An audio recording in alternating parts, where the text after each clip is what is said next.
Okay, right. So we'll discuss about the diabetes mellitus. Okay, acute manifestations. First of all, जब patient आपके पास आता है polydipsia के साथ आता है, पोलीडिप्सिया का मतलब है thirst. Okay, increase thirst and which is followed by increase drinking of water. तो ये रिमेंबर मैंने आपको बताया था कि ब्लड के अंदर जब ग्लूकोज ज़्यादा होती है, ये ग्लूकोज क्या होता है कि हमारे किडनी में, हमारे नेफ्रॉन में चला जाता है. Right, can you see this is the nephron. Right, ये आपके नेफ्रॉन के अंदर है, पीसीटी के अंदर, प्रॉक्सिमल कॉन्वोल्यूटेड ट्यूब्यूल के अंदर. तो ग्लूकोज क्या है, इसके अंदर नेफ्रॉन के अंदर बहुत ज़्यादा ग्लूकोज होता है. तो ये ग्लूकोज क्या करता है, वाटर को भी अपने साथ पुल करता है. ओके, वाटर भी इसके साथ आ जाता है. एज ए रिजल्ट क्या होगा, पीसीटी में हमारे पास एक तो ग्लूकोज होगा, दूसरा वाटर. फिर क्या है कि जब ग्लूकोज यहाँ से हमारे यूरिन में चला जाता है ना, ओके, जब ये ग्लूकोज हमारे यूरिन में जाता है उसको हम क्या कहते हैं, ग्लाइकोज यूरिया. इंक्लूडिंग दैट ये ग्लूकोज किस चीज़ को पुल कर रहा था अपने साथ, किस चीज़ को खींच रहा था अपने साथ, H2O को, राइट, वाटर को. So that will lead to polyuria. Polyuria का क्या मतलब है, presence of the water in the urine. Okay, including that जब वाटर की कंसनट्रेशन बॉडी के अंदर कम होती है ना ग्लूकोज की वजह से, फिर क्या डेवलप होता है, डिहाइड्रेशन. ओके, तो डिहाइड्रेशन की वजह से आप क्या करते हो, आप ज़्यादा पानी पीते हो ना, ज़्यादा पानी पीने को हम क्या कहते हैं, पोलीडिप्सिया. ओके, नेक्स्ट मैंने आपको बताया था कि ग्लूकोज की कंसंट्रेशन जब ज़्यादा होती है तो ग्लूकोज क्या करते हैं, एक हाइपरस्मोलर इन्वायरमेंट क्रिएट करता है हमारी बॉडी के अंदर. राइट, तो ये जो हाइपरस्मोलरिटी है ना ब्लड के अंदर, ये क्या करता है, जाके हमारे हाइपोथैलेमस के थर्स्ट सेंटर को स्टिमुलेट करता है, जिसकी वजह से हाइपोथैलेमस का थर्स्ट सेंटर जब स्टिमुलेट होता है तो आप ज़्यादा से ज़्यादा पानी पीते हो. That will lead to polydipsia. ये दो मैकेनिज्म है पोलीडिप्सिया के. Okay, next is polyphagia.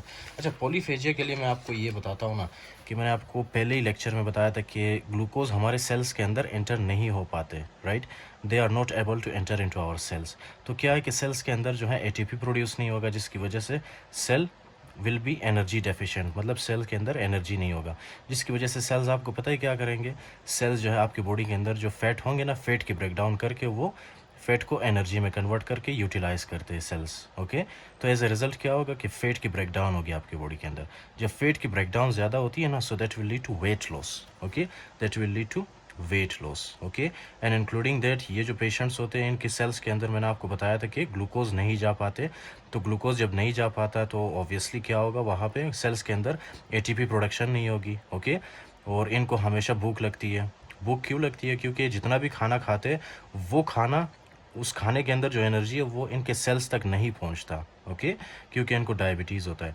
तो इसीलिए ये जो है ये पेशेंट ज़्यादा से ज़्यादा खाना खाते हैं. ओके, जिसको हम क्या कहते हैं, पॉलीफेजिया. उसके बाद है diabetic ketoacidosis which is mostly present in the diabetes type 1. I will explain this, I will make separate videos on diabetic ketoacidosis and hyperosmolar hyperglycaemic state. Okay, अच्छा, उसके बाद कुछ रेयरली डायबिटीज़ मेलाइटस के causes भी है, जैसे कि for example rarely can be caused by unopposed secretion of growth hormone and epinephrine. Okay, also seen in patients on glucocorticoid therapy, steroid diabetes. उसके बाद एक chronic complications. Do you remember, ये मैंने बहुत ही डिटेल में आपके साथ डिस्कस किया था. Non enzymatic glycation. Non enzymatic glycation का क्या मतलब है, binding of glucose with blood vessels, basement membrane, specially blood vessels के बेसमेंट मेम्ब्रेन के साथ, without help of any enzyme. Okay, right, ये मैंने आपको यहाँ पे बताया था. ग्लूकोज क्या होता है, ये जो फॉर एग्जांपल आपकी बॉडी के अंदर जब ग्लूकोज की कंसंट्रेशन बहुत ज़्यादा होती है, हाइपरग्लाइसीमिया होता है, सबसे पहले ये एंडोथेलियल सेल्स को डैमेज करता है, उसके बाद ये बेसमेंट मेम्ब्रेन में जाके बेसमेंट मेम्ब्रेन के साथ अटैच होता है. ओके, और बेसमेंट मेम्ब्रेन को डैमेज करना स्टार्ट कर देता है without the help of any enzyme.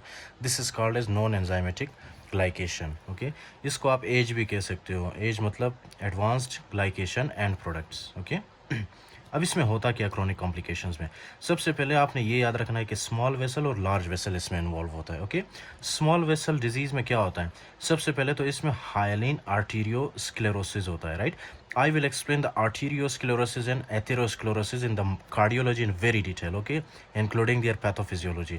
For now, just trust me कि क्या है, ये small vessels को ये डैमेज करता है. कौन से स्मॉल वेसल्स है, फॉर एग्जांपल रेटिनोपैथी सबसे पहले करता है ये. डू यू रिमेंबर, अगर आपको थोड़ा सा पता हो, फॉर एग्जांपल ये जो मैंने आपके लिए बनाया है, ओके, ये जो मैंने बनाया है यहाँ पे, ये क्या है, ये एक आई है. ओके, आंखें हमारी, आई, राइट. अच्छा, उसके बाद ये जो सबसे आउटर लेयर है ना, इसको हम क्या कहते हैं, स्क्लेरा. ओके, सबसे आउटर लेयर.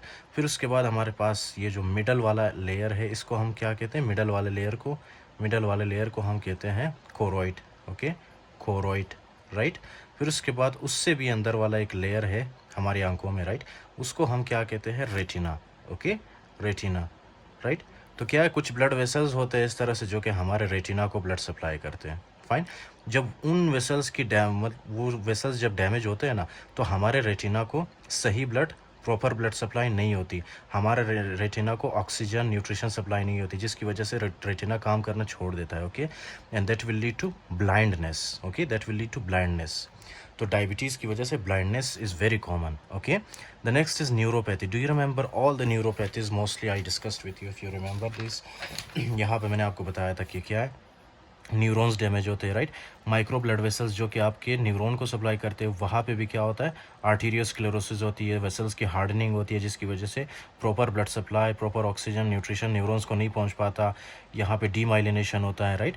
आपका न्यूरॉन बेसिकली डैमेज होता है, जिसकी वजह से पेरिफेरल न्यूरोपैथी, जिसमें ग्लव्स एंड स्टॉकिंग्स मैंने आपको बताया था, उसके अलावा ऑटोनोमिक नर्वस सिस्टम भी उसमें इन्वॉल्व होता है, राइट, जिसकी वजह से क्या होता है, गैस्ट्रोपैरेसिस, उसके अलावा ऑर्थोस्टेटिक हाइपोटेंशन, ये चीज़ें मैंने बताया था आपको। नेफ्रोपैथी भी होता है। Nephropathy I explain in very detail here, okay. Nephropathy कैसे होता है, क्या होता है। अच्छा, नेफ्रोपैथी ये तो मैंने आपको बता दिया, okay. Next one is the large vessel disease. Large vessel disease में क्या है कि आपके पास सबसे पहले है एथेरोस्क्लेरोसिस। इसमें क्या होता है, एथेरोस्क्लेरोसिस?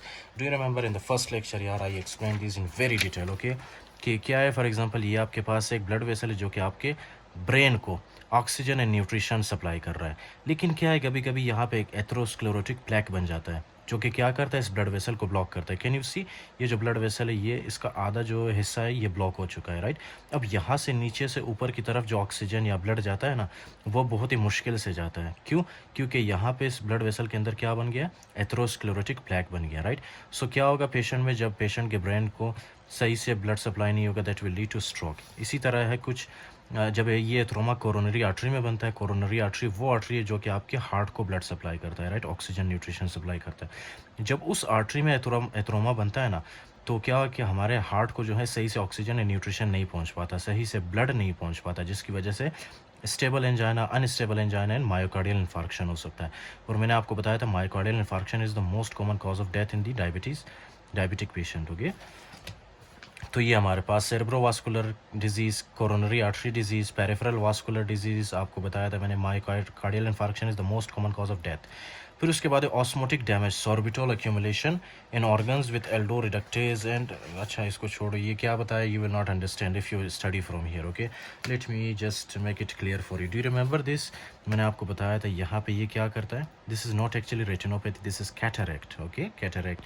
ये मैंने गलती से आपको रेटिनोपैथी लिखा था, आई एम सॉरी। सो ये क्या है, कैटरेक्ट होता है। इसमें कैटरेक्ट में होता क्या है, for example this is your I, one I, okay, ये आपका वन आई है। वन आई के अंदर ये जो आपको स्ट्रक्चर नज़र आ रहा है, गोल दायरा, राइट, सर्कुलर रेड कलर में, this is your lens. Lens के अंदर ये जो ग्रीन कलर में आपको नज़र आ रहा है, they are the collagen proteins. इसमें क्या होता है कि जब हाइपरग्लाइसीमिया होता है ना, वो ग्लूकोज आके आपके लेंस में एक्यूमुलेट होना स्टार्ट कर देता है। फिर उसके बाद ये जो ग्लूकोज है ये कन्वर्ट होता है सॉर्बिटोल में, फाइन। सॉर्बिटोल में कन्वर्ट होने के बाद ये क्या करता है, वाटर को पुल करता है। तो यहाँ पे हमारे लेंस के अंदर कौन सी चीज़ें होंगी, एक तो सॉर्बिटोल होगा और दूसरा वाटर होगा। और ये सॉर्बिटोल और वाटर क्या करेंगे, ये जो कोलेजन है ना लेंस के अंदर, इसको डैमेज करना स्टार्ट कर देंगे, राइट। ये जो कोलेजन डैमेज होते हैं उसके बाद क्या होता है, उसके बाद जो है लेंस जो है ना क्लाउडी आपको नज़र आता है। You can search the picture also in Google, okay, that is called as the cataract, okay. इस कैटरेक्ट किस क्या होता है, कैटरेक्ट में जो है सॉर्बिटोल और वाटर एक्यूमुलेशन होती है इन द लेंस, राइट। अच्छा अच्छा, first of all let me explain for you the normal mechanism, okay. Normally क्या होता है, जब आपके बॉडी के अंदर हाइपरग्लाइसीमिया होता है, राइट, जो नॉर्मल पीपल होते हैं उनके बॉडी के अंदर जब हाइपरग्लाइसीमिया होता है, यानी ग्लूकोज की कॉन्सेंट्रेशन ज़्यादा होती है, ओके, तो उसमें क्या होता है कि वही ग्लूकोज जो है क्या होता है, लेंस के अंदर जाके एक्यूमुलेट होना स्टार्ट कर देता है। उसके बाद वो किस चीज़ में कन्वर्ट होता है, सॉर्बिटोल में, ओके। ये देख रहे हो आप, हाइपरग्लाइसीमिया, ये ग्लूकोज किस चीज़ में कन्वर्ट हो रहा है, सॉर्बिटोल में, with the help of the aldolase reductase enzyme, right. अच्छा, फिर नॉर्मल पीपल में क्या होता है, नॉर्मल पीपल में एक एंजाइम होता है जो कि सॉर्बिटोल को कन्वर्ट करता है फ्रक्टोज में। कौन सा एंजाइम है, सॉर्बिटोल डिहाइड्रोजनेस। फिर उसके बाद ये सॉर्बिटोल डिहाइड्रोजनेस सॉर्बिटोल को जब कन्वर्ट करता है फ्रक्टोज में, तो फ्रक्टोज हमें कोई नुकसान नहीं पहुंचाता, ओके। फ्रक्टोज हमें कोई नुकसान नहीं पहुंचाता। This is what happens normally. लेकिन कुछ पेशेंट्स होते हैं जिनमें सॉर्बिटोल डिहाइड्रोजनेस की डेफिशिएंसी होती है, राइट। तो सॉर्बिटोल डिहाइड्रोजनेस की जब डेफिशिएंसी होगी, राइट, तो क्या होगा, तो ये जो सॉर्बिटोल है ये लेंस के अंदर एक्यूमुलेटेड रहेंगे, ये लेंस से बाहर नहीं निकल पाएंगे, जिसकी वजह से लेंस जो होगा वो क्लाउडी नज़र आएगा आपको, पेशेंट का जो लेंस है, ओके, उनकी आंखों में। You can search the picture also in Google. So the next one is the neuropathy. Neuropathy में क्या है, मैंने आपको बताया था motor and sensory glove and stocking distribution होता है उसमें, okay. I explain this in very detail, you know, in the gloves, okay, वहाँ जहाँ पे आप ग्लव्स पहनते हो, जहाँ पे आप स्टॉकिंग्स पहनते हो, वहाँ पे आपको कौन सी सेंसेशन होगी, tingling sensation, pains, needle, paraesthesias and weakness आपको फील होगा, क्योंकि मोटर न्यूरॉन्स भी डैमेज होते हैं इसमें, ओके, तो वीकनेस आपको फील होगा। उसके अलावा है ऑटोनोमिक डिजेनरेशन, मैंने आपको बताया था। एग्जाम्पल है आपके पास GERD, gastrooesophageal reflux disease. For example ये कैसे बताऊँ आपको, this is oesophagus, okay, and this is stomach. Stomach के अंदर क्या होता है, फूड, ऑब्वियसली यहाँ पे एक स्फिंक्टर होता है, राइट।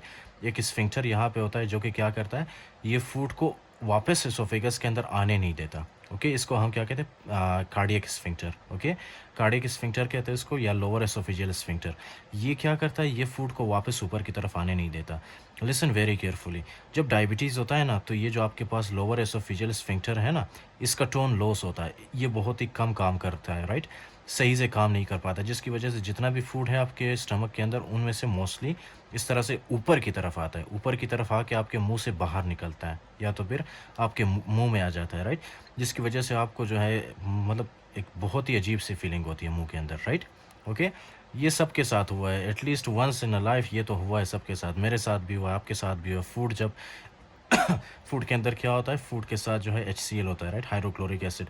तो ये जब आपके गले को लगता है तो आपको एक डिस्कम्फर्ट फील होता है, राइट।